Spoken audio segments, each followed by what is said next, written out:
Good morning, TBA, and welcome back to Pause Live, where no news is too small or story too big. I'm Kaylani. Today is June 6th and a day 5, and for all the band and choir kids, it's a blue day. Today, and for the rest of the remainder of the year, we are having Chef's Choice for lunch. If you owe a library book to the library, please return it ASAP. Attention sophomores, please bring your laptop to English class today. And a reminder to all students, be prepared to turn in your laptop, charger, and case next week or after your last Regents exam. Exciting things are happening in the month of June. The high school spring concert is tomorrow at 6:30 in the Odd. Thursday at 7 will be the senior parade. Saturday there will be a can drive for the class of 2024 in the elementary school parking lot from 9 to 12.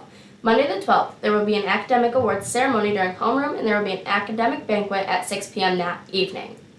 Any students interested in a career in the medical industry, there will be a medical camp from July 4th to July 26th at various locations. The cost is $75 per camper, so please go to www.beagenesee.com. We still have a few tickets left for Mrs. Doubtfire. If you are interested, please see Mrs. Brennan or Mrs. Jordan ASAP. The show is September 24th at 1 p.m. The cost is $14 per student and $63 for adults. The tickets are going quickly. For varsity boys basketball players or anyone interested in playing varsity boys basketball next year, there will be a quick meeting in Mr. Shank's room this Thursday at 2:30. So please plan on attending if you are interested in playing varsity boys basketball next year. And there will be a brief meeting for all the girls varsity soccer players on Friday right after school in Mr. Wangland's room. All girls who sign up for volleyball can only participate in one sport in the fall. If this changes your interest in volleyball, please adjust the sign-up sheet. As always, students, remember that cell phones and bags are to be kept in your locker and hoods are not to be worn during the school day. So thanks for joining me here at Pause Life, and stay tuned for some more testing advice from Mr. Shunky and Mr. Putnam. I had asked 2 different staff members if they had any tips or advice for any of the upcoming state exams or regents. And here's what they had to say about it. I'm here with. Mr. Shunky?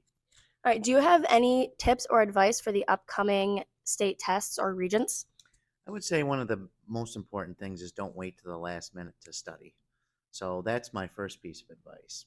Another piece of advice I have is if you have a lot of vocabulary words you have to study, flashcards do indeed help, and you might want to do some word association or draw some pictures to associate those words to the vocabulary word you're trying to remember.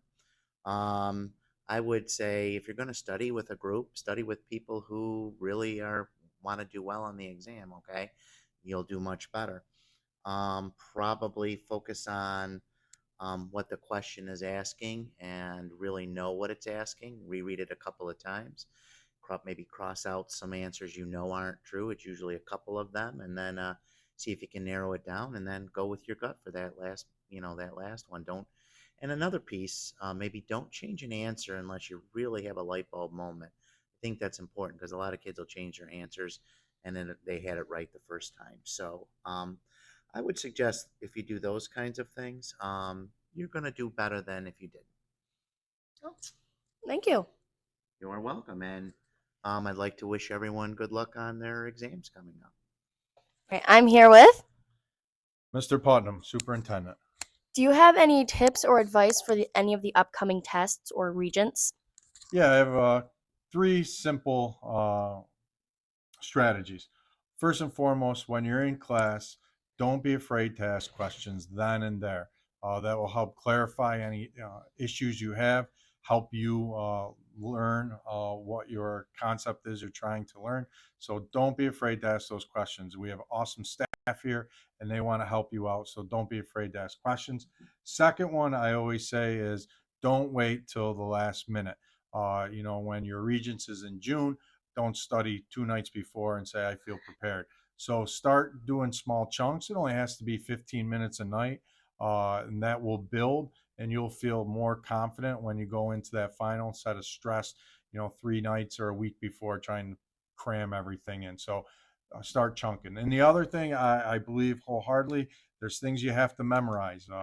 And what I would do is go through your year and write down on piece of paper your key concepts, and then just use them as flashcards. Say, these are the concepts I know. These are the concepts I don't know. And then work on the concepts you don't know. Because a lot of students over the years, they trick themselves. They say, well, I know this, and it's the things that they're comfortable with, and they don't study the things that they are not sure with. So again, take those key concepts and just like flashcards, go, I know this, I don't know this, I'm going to keep reviewing, and then move that over and pile. Simple strategy. And last but not least, I think I went past 3 strategies, but fourth, stay after school just to get that one-on-one small group tutoring that you might need, those questions to clarify, and you will be successful. We want more golden apples like we did at the beginning of the year. So just keep pushing at it, and don't be afraid to ask questions. All right, thank No you. problem. Thank you.